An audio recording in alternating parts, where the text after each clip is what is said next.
कहीं तो होगा में हम देखते हैं कि सुजल की माँ सुजल के पापा से कहती है कि आज सुजल का जन्मदिन है, आज शाम को आप जल्दी से घर पर लौट आइएगा, सुजल के लिए हमने सरप्राइज़ पार्टी रखी है। तब सुजल के पापा कहते हैं कि इम्पॉसिबल, आज तो मेरा आना बिल्कुल भी पॉसिबल नहीं है। तब वहाँ पर ललित कहता है कि कोई बात नहीं भाभी, मैं इसे वक्त पर यहाँ पर लेकर आऊँगा। और ये सुनकर वीना को तसल्ली होती है। तब ललित जो है वो कहता है कि वसुंधरा तुम ज़रा पीयूष की मदद कर दो, क्योंकि आज जो सरप्राइज़ पार्टी रखी है वो पीयूष ने ही रखी है। और सुजल के पापा तब ये सुनकर वहाँ से चले जाते हैं और वीना उन्हें देखती ही रहती है। तो वसुंधरा से ललित जो है वो कहता है कि तुम पीयूष की मदद कर दो, सारी पार्टी उसी ने अरेंज की है। तब वसुंधरा उससे कहती है कि नहीं ललित, मुझे आज बिल्कुल भी काम नहीं है, मैं तो एक नए प्रोजेक्ट पर काम कर रही हूँ। और वसुंधरा ये सब जानबूझकर कह रही है, ये ललित जानता था। तभी वहाँ पर पीयूष आ जाता है और वो कहता है कि मॉम, मुझे आपकी मदद की कोई भी ज़रूरत नहीं है, क्योंकि मेरी मदद करने के लिए कशिश है। तो वसुंधरा को कशिश का नाम सुनकर हैरत होती है और वो कहती है, कशिश वो तुम्हारे ऑफिस में जो काम करती है, तो वो तो एकदम मिडिल क्लास लड़की है और उसकी चॉइसेस भी बिल्कुल मिडिल क्लास लड़कियों की तरह ही होगी, वो हमारी क्लास की नहीं है। तब वो पीयूष उससे कहता है कि जी नहीं मॉम, कशिश की और मेरी पसंद बहुत ही सिमिलर है, कशिश की और मेरी बहुत ज़्यादा बनती है और मैं कशिश की हेल्प ले लूँगा पार्टी अरेंज करने के लिए, आप फिक्र मत कीजिए। और ऐसा कहकर पीयूष जो वहाँ से चला जाता है। तब हम देखते हैं कि ऋषि और अमन जो है वो आ जाते हैं। तब पीयूष उनसे कहता है कि मेरे और सुजल के ज़्यादा दोस्त नहीं है, तुम अपने दोस्तों को आज की पार्टी में इन्वाइट कर लेना। तब ऋषि कहता है कि कोई बात नहीं ब्रदर, मैं सबको बुला लूँगा, आधा कॉलेज यहाँ पर हमारे एक कहने पर आ जाएगा। और ऐसा कहकर वो वहाँ से जाने लगता है। तब वीना कहती है कि आरती लेकर जाओ। तब ऋषि कहता है कि नहीं मॉम, मुझे बहुत देर हो रही है। तब वीना खुद से कहती है कि कैसे बच्चे हैं, बिना आरती लिए ही चले गए हैं। तब वसु वहाँ पर आती है और वसुंधरा जो है सुजल को देखती है। तब सुजल को वो बर्थडे विश करती है और पीयूष भी सुजल को बर्थडे विश करता है और अपने गले से लगा लेता है। और फिर सुजल जो है वो वसुंधरा का आशीर्वाद लेता है। वसुंधरा उसे देखकर बहुत खुश होती है और उसे आशीर्वाद देती है। फिर सुजल अपनी माँ की तरफ जाता है और माँ के पैर छूता है। तब वीना उसकी आरती उतारती है और उसे बर्थडे विश करती है और सुजल ये बात देखकर बहुत ही ज़्यादा खुश होता है। तब वीना उससे कहती है कि आज शाम को तुम जल्दी घर आ जाना, क्योंकि हम बैठकर एक साथ खाना खाएंगे और सिनेमा भी देखेंगे। तब वो उसे हाँ कहता है तो वीना बहुत खुश होती है। तब पीयूष को वो अपने साथ चलने के लिए कहता है। तब पीयूष कहता है कि आप जाइए, मुझे थोड़ा काम है। और फिर सुजल वहाँ से चला जाता है। इधर हम देखते हैं कि कशिश के घर पर उसके पिताजी जल्दी ही बिना नाश्ता किए निकल जाते हैं, क्योंकि उन्हें एक्स्ट्रा लेक्चर्स लेने हुए होते हैं। और कशिश भी कहती है कि मुझे भी पार्टी की थोड़ी सी तैयारी बाकी है, वो करनी है, तुम लोग जल्दी से नाश्ता कर लो और कॉलेज जाने के लिए लेट मत होना, और शाम को हम सबको पार्टी में जाना है। तब उसकी बहनें जो है वो मना करती है, लेकिन महक जो है वो कहती है कि वाह, यानी ऋषि के घर। और ये बात सुनकर मौली बहुत अजीब सा फील करती है और फिर महक जो है उस बात को सवार लेती है। लेकिन कशिश की बाकी बहनें जो होती है कनन, और वो कहती है कि मैं वहाँ पर बिल्कुल भी नहीं आऊँगी, ऋषि मुझे बिल्कुल भी पसंद नहीं है। और उसकी दूसरी बहन भी इसी तरह से कहती है। फिर मौली इन सारों की बातें सुन रही होती है, लेकिन मौली के दिल में महक के वो लफ्ज़ घूम रहे होते हैं कि ऋषि का घर। और फिर हम देखते हैं कि इधर ऑफिस में कशिश और आ जाती है और सुजल के कैबिन में वो जाती है और कहती है कि सर, इस फाइल पर आपकी साइन चाहिए। तब सुजल उससे बहुत ही ज़्यादा रूडली पूछता है कि और कुछ कहना है कि, तब वो कहती है कि जी नहीं सर। और फिर वो वहाँ पर फाइल रख कर जाने लगती है। और जैसे ही वो जाने को होती है तब सुजल उसे रोक लेता है और कहता है कि मिस कशिश, कल तो आपके पापा आपसे बहुत ज़्यादा खुश हुए होंगे ना। तब वो समझ नहीं पाती कि सुजल ऐसा क्यों कह रहा है। तब वो सुजल से पूछती है कि जी हाँ सर। और फिर वो कहता है कि चलो कोई बात नहीं, आपके पापा तो खुश हुए, लेकिन तुमने एक बहुत अच्छे कॉफ़ी का कप मेरे साथ का जो था वो मिस कर दिया। तब कशिश कहती है कि कोई बात नहीं सर, फिर कभी हम कॉफ़ी ले लेंगे। तब सुजल कहता है कि हाँ बिल्कुल सही कहा तुमने। और फिर वो उससे थोड़े से ऑफिस के काम के बारे में बात करता है और वहाँ से उसे जाने के लिए कहता है। तभी वहाँ पर पीयूष आ जाता है और पीयूष कहता है कि कशिश, तुम यहाँ क्या कर रही हो, चलो मेरे साथ मेरे कैबिन में चलो, मुझे तुमसे बहुत ज़रूरी बात करनी है। और फिर सुजल पीयूष को देखकर बिल्कुल भी खुश नहीं होता। वो ये सोचता है कि मैं जब भी कशिश से बात करने लगता हूँ, पीयूष हमेशा ही बीच में आ जाता है। इधर कशिश जो है वो खुद के ही मन में सोचती है कि सर, आपको जिस बात का इंतज़ार है वो मैं आपको शाम को कहूँगी। और सुजल जो है फिर बहुत ही ज़्यादा होता है और फिर वो अपने लिए आए हुए वॉइस मैसेजेस जो है वो चेक करता है। सभी ने उसे जन्मदिन की मुबारकबाद दी हुई होती है और वो सोचता है कि सारी दुनिया मुझे अपने जन्मदिन पर मुबारकबाद दे रही है, लेकिन मुझे जिसका इंतज़ार है उसने नहीं दिया। इधर कशिश पीयूष के कैबिन में जैसे ही आती है तो वो उसके रिसेप्शनिस्ट जो होती है माया, उसे कहता है कि कशिश और मैं बहुत ज़रूरी बात कर रहे हैं, हमें कोई भी आकर बिल्कुल भी डिस्टर्ब ना करे। तभी सुजल पीयूष के लिए पूछता है। तब वो कहता है कि कशिश मैम और पीयूष उनके कैबिन में है और उन्हें डिस्टर्ब करने से सर ने मना किया है। और वहाँ पर हम देखते हैं कि सुजल फिर ये बात सुनकर और भी चिढ़ जाता है और पीयूष और कशिश को एक साथ बात करते हुए देखकर उसे अच्छा नहीं लगता।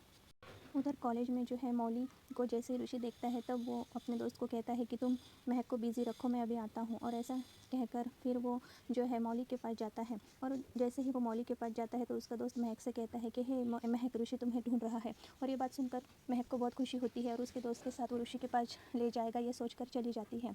उधर हम देखते हैं कि मौली जो है अपने फ्रेंड्स के साथ में बातें कर रही होती है। तभी वहाँ पर ऋषि आता है और वो कहता है कि मौली, मैं जानता हूँ कि तुम मुझे बिल्कुल भी पसंद नहीं करती, लेकिन मैं तुमसे दोस्ती करना चाहता हूँ। मैं तुमसे सॉरी भी कह चुका हूँ और एक दो बार गलती हो जाने से पूरा इंसान तो गलत नहीं हो जाता। मेरी रेपुटेशन ख़राब है, इसका मतलब ये तो नहीं है कि मैं ख़राब इंसान हूँ, और ये बात तुमसे बेहतर कौन जानेगा। ऐसा कहकर वो मौली को चुप करा देता है और वो कहता है कि आज शाम की पार्टी में मैं तुम्हारा इंतज़ार करूँगा। अगर तुम पार्टी में आ गई तो इसका मतलब मैं ये समझूंगा कि तुमने मुझे माफ़ कर दिया। और फिर वहाँ से चला जाता है और वहाँ पर फिर वो महक के पास आता है और महक से कहता है कि मैं तुमसे मिलकर बहुत खुश हूँ और आज की पार्टी में तुम्हें ज़रूर आना है। मैं तुम्हारा इंतज़ार करूँगा क्योंकि मैं तुम्हें एक बात बताना चाहता हूँ। तब महक को लगता है कि वो ये कहेगा कि वो उसे पसंद करता है, लेकिन ऋषि कहता है कि वो एक ज़रूरी बात ऐसी है कि मैं तुम्हारी बहन जो है मौली उसे बहुत ज़्यादा पसंद करता हूँ। और ये कहकर वो वहाँ से चला जाता है। तब महक को इस बात का बहुत ज़्यादा बुरा लगता है, लेकिन ऋषि जो है इस बात से बहुत ही ज़्यादा खुश होता है।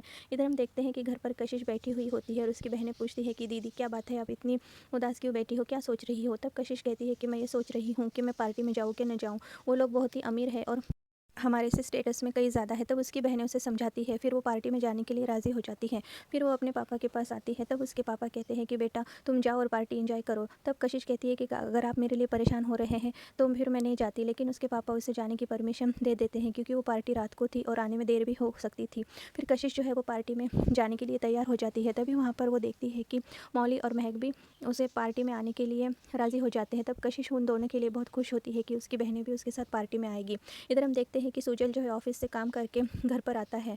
तभी हम देखते हैं कि सभी लोग जो है अपनी बालकनी में खड़े होकर सुजल पर फूल बरसाते हैं और सुजल को बर्थडे विश करते हैं और उसे ये एकदम सरप्राइज़ मिल जाता है। उन्होंने घर को बहुत ही अच्छे से सजाया हुआ होता है और सुजल को सभी लोग तालियां बजाकर विश करते हैं। सुजल इस बात से बहुत ही ज़्यादा खुश होता है क्योंकि आज उसका बर्थडे था। उसके पापा भी घर पर उसका बर्थडे सेलिब्रेट करने के लिए आए हुए होते हैं और फिर घर के सभी सदस्य जो है सुजल को बर्थडे का विश करते हैं और सुजल इस बात से बहुत ही ज़्यादा खुश होता है। फिर सभी लोग नीचे आ जाते हैं और सुजल के पापा सुजल के लिए केक लाते हैं और फिर उसे केक काटने के लिए कहते हैं। फिर सुजल भी इन सारी बातों से बहुत ज़्यादा खुश होता है और फिर वो सुजल केक काटता है और सभी को वो थैंक्स कहता है। कशिश और उसकी बहनें भी सुजल को बर्थडे विश करती हैं। तब वो अपनी माँ का आशीर्वाद लेता है और कहता है कि थैंक्स माँ, मेरे लिए इतना कुछ करने के लिए। तब उसकी माँ कहती है कि ये सब तो ना पीयूष ने किया है। फिर वो पीयूष के पास जाता है और कहता है कि थैंक्स बड़ी, तुमने मेरे लिए इतनी अच्छी पार्टी अरेंज की, और वो फिर उससे गले मिलता है। तभी हम देखते हैं कि वहाँ पर आशी आ जाती है और फिर पार्टी शुरू हो जाती है और फिर सुजल जो है कशिश से कुछ कहना चाहता है और कशिश भी सुजल से कुछ कहना चाहती है। वो कहती है कि आपको पार्टी की अरेंजमेंट कैसी लगी, लेकिन हम देखते हैं कि जब सुजल और कशिश बातें कर रहे होते हैं तब पीयूष वहाँ पर आ जाता है और पीयूष कशिश को हाथ पकड़कर वहाँ से खींचते हुए लेकर चला जाता है और ये कहता है कि मुझे तुमसे अभी के अभी बहुत ज़रूरी बात करनी है। और कशिश को सुजल से बात करनी होती है और लेकिन सुजल एक तरफ खड़ा हो जाता है क्योंकि कशिश को पीयूष वहाँ से ले जा रहा होता है। तो फिर कशिश को भी ये बात बिल्कुल भी अच्छी नहीं लगती, लेकिन बाद में फिर सुजल कशिश को देख ही रहा होता है। तब वहाँ पर हम देखते हैं कि वो दोनों फिर से आमने सामने आ जाते हैं और डांस वहाँ पर शुरू हो जाता है। कशिश कोई चीज़ जो है वो सोच रही होती है और फिर सुजल उसे हाथ आगे बढ़ाता है डांस करने के लिए। कशिश जैसे ही अपना हाथ उसके हाथों में देने ही वाली होती है कि वहाँ पर आशी आ जाती है और आशी और सुजल जो है फिर वो डांस करने लगते हैं और कशिश को ये देखकर बहुत बुरा लगता है क्योंकि वो सुजल के साथ रहना चाहती थी। और फिर सुजल वहाँ पर आशी के साथ डांस करने लगता है। फिर हम देखते हैं कि फिर से वो दोनों आमने सामने आ जाते हैं, लेकिन फिर भी कोई भी बात वो एक दूसरे से नहीं करते। ये बात जो है ऋषि नोटिस कर लेता है और कशिश जो है वो सुजल की ओर देखने लगती है। कशिश की बहनें एक तरफ खड़ी होकर पार्टी जो है वो एंजॉय कर रही होती है। तब ऋषि उन दोनों को देख लेता है। ऋषि का दोस्त यानी पीयूष का जो भाई होता है वो पूछता है कि ऋषि ये तो क्या कर रहा है, एक साथ दो दो चिड़ियों को दाने डाल रहा है। तब जो है ऋषि अपना सारा प्लान बताता है। वो कहता है कि मेरा झुकाव मौली की तरफ है और महक मेरे पीछे दीवानी है और अब मेरी वजह से ही ये दोनों बहनों में दरार आएगी और इन दोनों में आई हुई दरार जो है वो कशिश को तोड़ के रख देगी। यही मेरा प्लान था। और फिर वो ऐसा कहता है फिर वो महक से बात करता है और महक को वो बताता है कि मुझे तुम्हारी बहन मौली बहुत ज़्यादा पसंद है। ये सुनकर महक की आंखों में आंसू आ जाते हैं और ऋषि जो है अपनी एक इविल स्माइल देता है। महक चुपके से अपने आंसू पोंछ लेती है। उधर सुजल जो है वो टेबल पर खड़ा होकर कुछ पी रहा होता है। तभी वहाँ पर पीयूष आता है और कहता है कि चलो जल्दी से, हमें खाना खाना है। तब सुजल कहता है कि मुझे नहीं खाना। तब पीयूष कहता है कि तुम खाने को एक बार टेस्ट करो तो तुम बाकी हर चीज़ भूल जाओगे। इधर कशिश जो है वो अपनी बहनों के लिए बहुत ज़्यादा परेशान हो रही होती है, क्योंकि उसे पार्टी में मौली और महक कहीं भी नज़र नहीं आ रही होती। तो वो मौली और महक को ढूंढने लगती है, लेकिन वो उसे फिर भी कहीं भी दिखाई नहीं देती। तब कशिश जो है वहाँ पर बाहर आ जाती है। तब उसे कुछ ऐसा देखने को मिलता है जिसकी वजह से वो चौंक जाती है और वो बहुत ज़्यादा गुस्से में भी आ जाती है। कशिश ऐसा क्या देखती है, ये हम आने वाले एपिसोड में देखेंगे। मेरे सभी सब्सक्राइबर्स का बहुत बहुत शुक्रिया, और जिन्होंने भी मेरे चैनल को अभी तक सब्सक्राइब नहीं किया है, प्लीज़ मेरे चैनल को सब्सक्राइब कर दीजिए।